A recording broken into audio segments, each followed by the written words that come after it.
सकाळी दीक्षाला जाग आली तेव्हा आरामात पसरलेल्या दक्षला तिने शिव्यांची लाखोली वाहिली. आपण चुकूनही त्याच्याजवळ जाता कामा नये म्हणून ती बिचारी एका कोपऱ्यात अंग चोरून झोपली होती. आणि व्हायचं तेच झालं होतं. मान आणि पाठ चांगलीच अवघडली होती.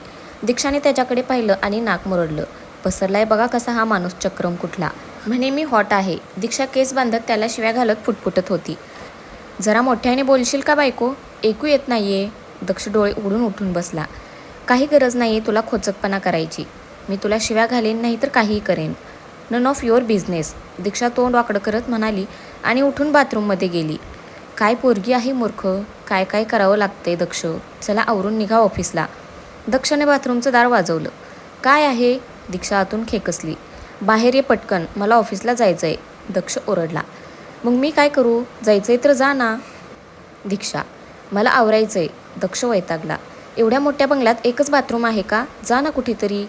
मी माझं झाल्याशिवाय बाहेर येणार नाहीये, दीक्षा ओरडली. चायला काय कटकट आहे ग तुझी, दक्ष वैतागत म्हणाला.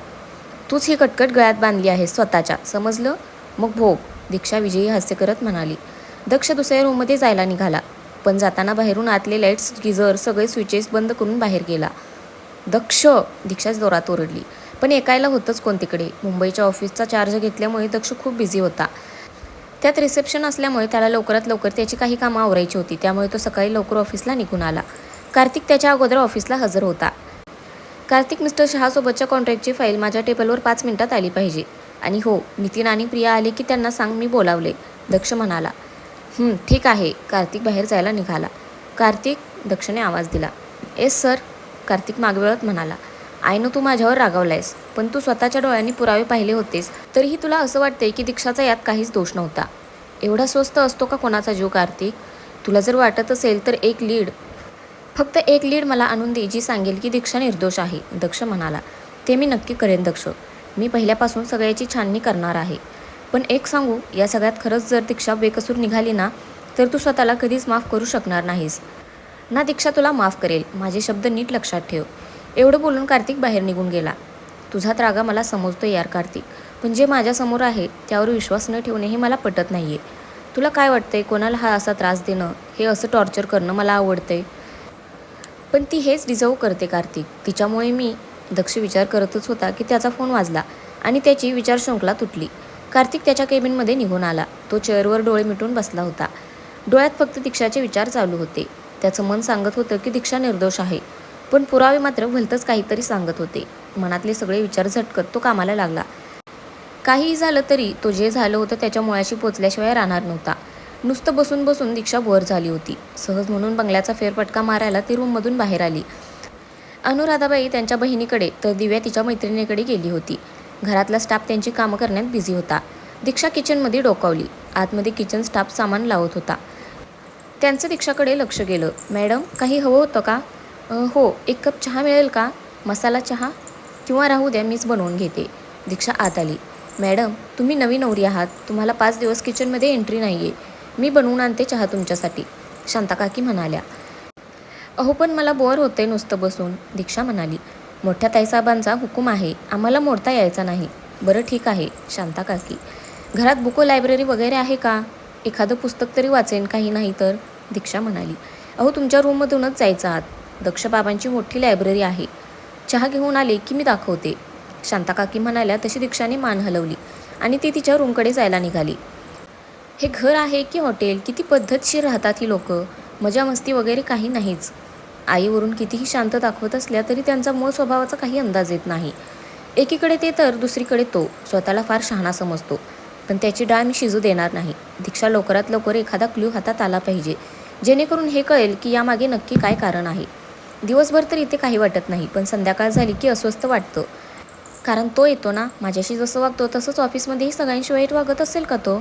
मला त्रास द्यायचा एक चान्स सोडत नाही. दीक्षाच्या डोक्यात विचार घोळत होते. नितीन आणि प्रिया नेहमीप्रमाणे ऑफिसला आले. दक्षने प्रॉमिस केल्याप्रमाणे नितीनला त्याने प्रमोट केलं होतं, तर प्रियालाही चांगली पोस्ट दिली होती. ऑफिसमध्ये आल्या आल्या कार्तिकने त्यांचा दक्षचा निरोप दिला. तसे दोघेही त्याच्या केबिनमध्ये आले. दादा, तू बोलवलंस, नितीनने विचारलं.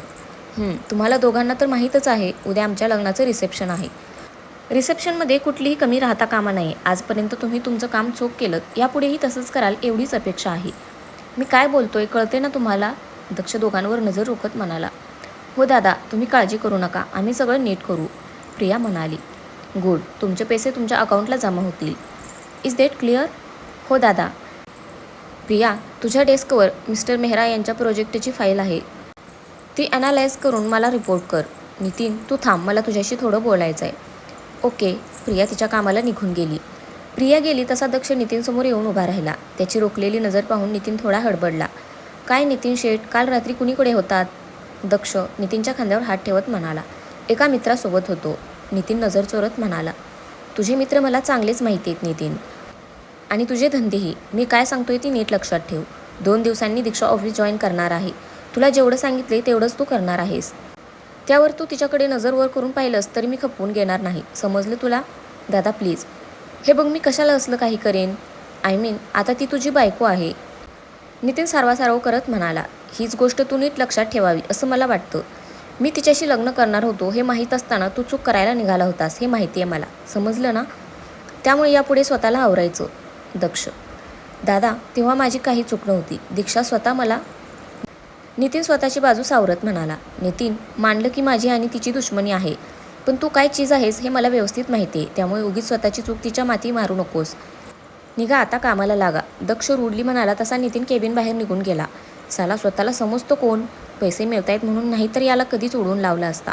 नितीन केबिनमध्ये येऊन अस्वस्थपणे एरझाऱ्या मारू लागला. काय झालं नितीन? दक्ष काही म्हणाला का? प्रिया नितीनच्या केबिनमध्ये शिरत म्हणाली. आता तू डोकं खाऊ नकोस माझं. प्रत्येक गोष्ट तुला सांगायला मी बांधील नाही आहे, नितीन चिडून म्हणाला. नितीन, तू तुझ्या होणाऱ्या बायकोशी बोलतोयस, समजलं ना? होणाऱ्या? अजून झाली नाही आहेस, त्यामुळे जास्त फडफड करू नकोस. तू कशी आहेस ना ते मला चांगलंच माहिती आहे. हा सज्जनपणाचा आव त्या दीक्षासमोर आण, माझ्यासमोर नको. नितीन तिच्यावर खेकसत म्हणाला. आता आपल्यात ती कुठून आली? मला तुझी सगळी नाटकं कळतात नितीन. तुला मी चांगलाच ओळखून आहे. प्रियाचाही आवाज वाढायला लागला होता. आणि मीही तुला चांगलंच ओळखून आहे. जास्त फडफड केलीस ना तर तुला अशा पिंजऱ्यात टाकेन की तू फडफडणं विसरून जाशील. चल फूट इथून. नितीन तिच्यावर ओरडला तशी ती पाय आपटत बाहेर निघून गेली. शांताकाकी चहा आणि नाश्ता घेऊन दीक्षाच्या रूममध्ये आल्या. मॅडम येऊ का? या ना शांताकाकी. तुम्ही मला ताई म्हणालात तरी चालेल. मॅडम जरा विचित्रच वाटते ऐकायला, दीक्षा हसून म्हणाली. बरं, हरकत नाही शांताकाकी. लायब्ररी दाखवत आहे ना? चहा घेते ना, एखादं पुस्तक वाचत घेते, म्हणजे जरा वेळ जाईल माझा. बरे या इकडे. शांताकाकी दीक्षाला बाल्कनीमध्ये घेऊन गेल्या. त्यांच्या रूमलाच लागून अजून एक दार होतं. त्यातून आत गेल्यावर दक्षची लायब्ररी होती. तिकडे बसून वाचायची ही सगळी सोय केलेली होती. दीक्षा लायब्ररी पाहून मात्र खुश झाली होती. बरीचशी छान आणि दुर्मिळ पुस्तकं तिकडे पद्धतशीर मांडून ठेवली होती. दुष्ट माणसांना चांगलंही वाचता येतं तर, दीक्षाने मनातच विचार केला आणि तिला हवं असलेलं बुक घेऊन रूममध्ये आली. चहा वगैरे झाल्यावर ती वाचत बाहेर आली. दक्षची बाल्कनी म्हणजे मिनी टेरेसच होती. खूप छान नॅचरल आणि आर्टिफिशियल असं कॉम्बिनेशन करून तिकडे ग्रीनरी केली होती. बसायला कम्फर्टेबल चेअर्स होत्या. एकंदर खूप चोखंदळपणे झाडांचं सिलेक्शन केलं होतं. तर फ्रेंड्स, आजचा भाग कसा वाटला नक्की कमेंट करून सांगा. धन्यवाद.